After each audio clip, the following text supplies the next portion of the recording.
హిమాలయం, విరాట్ హిమాలయాలు.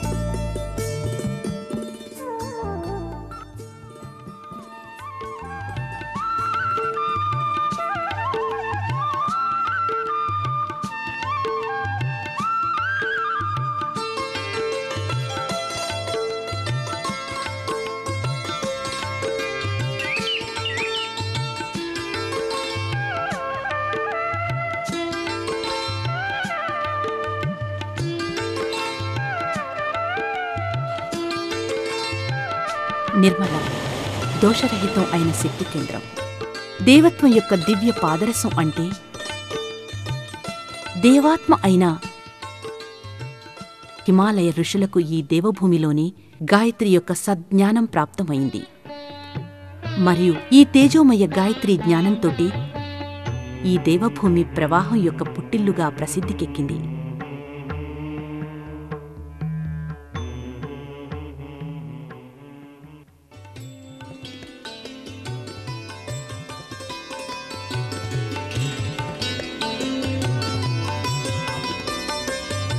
భారతీయ సంస్కృతి విశ్వంలోని చాలా పురాతనమైన సంస్కృతి.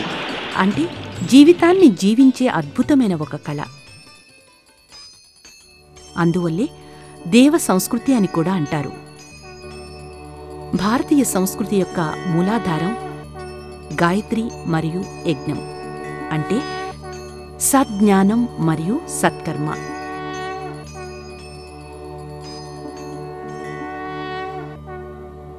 సృష్టి ప్రారంభం నుండి ప్రతి యుగంలోనూ ఎప్పుడెప్పుడు మానవునిపై అవినీతి, అరాచకతలు విజృంభించాయో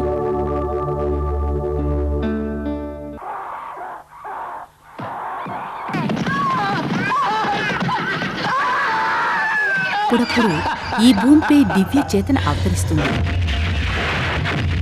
ప్రతి యుగంలోని ప్రతి అవతారం ఆ అవినీతిని అంతమొందించడానికి గాయత్రినే బాణంగా ఉపయోగించేవారు. సంపూర్ణ మానవాళికి ఎల్లప్పుడూ గాయత్రి తన ప్రేమమయ వడిలో స్థానమిచ్చి రక్షణ కల్పించింది. మనం ఎవరు? మన జీవిత లక్ష్యం ఏమిటి? మన గమ్యం ఎక్కడా? ఇలాంటి సుడిగాలి లాంటి చిక్కు ప్రశ్నలకు గాయత్రి నుండే మార్గదర్శనం లభిస్తుంది. అంటే ఫిలాసఫీ ఆఫ్ గాయత్రి.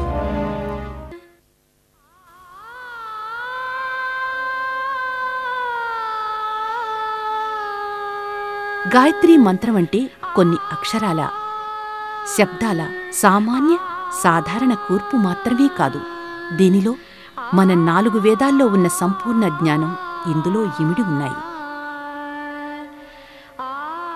గాయత్రీ మంత్రం సారవంతయు ఒక సూత్రం వంటిది.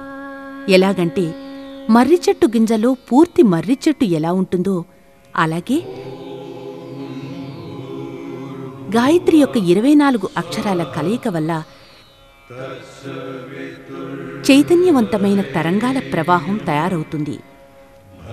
ఈ తరంగాల ప్రవాహం శరీరంలో వేరువేరు భాగాల్లో నిద్రిస్తున్న శక్తి కేంద్రాలను జాగృతపరుస్తుంది. నియమిత గాయత్రీ సాధన వల్ల సాధకునికి దివ్య గాయత్రీ మంత్రం 4 వైపులా రక్షాకవచంలా రక్షణ కల్పిస్తూ ఉంటుంది. ఆక్రమణ శరీరంపైన గాని లేదా మనసుపై గాని, ఎదురుదెబ్బ దుష్టత్వం మీద కాని అనాచారం మీద కాని, ప్రమాదం బ్రహ్మాస్త్రం మీద కాని పరమాణు వల్ల కాని లేక ఆయుధాల వల్ల కాని, గాయత్రీ శక్తి ముందు ఏదైనా నిరర్థకమే.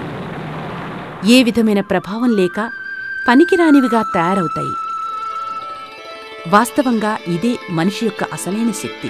ఇదే అతని దివ్య తేజస్వరూపం మరియు మనిషిలోని దైవత్వం.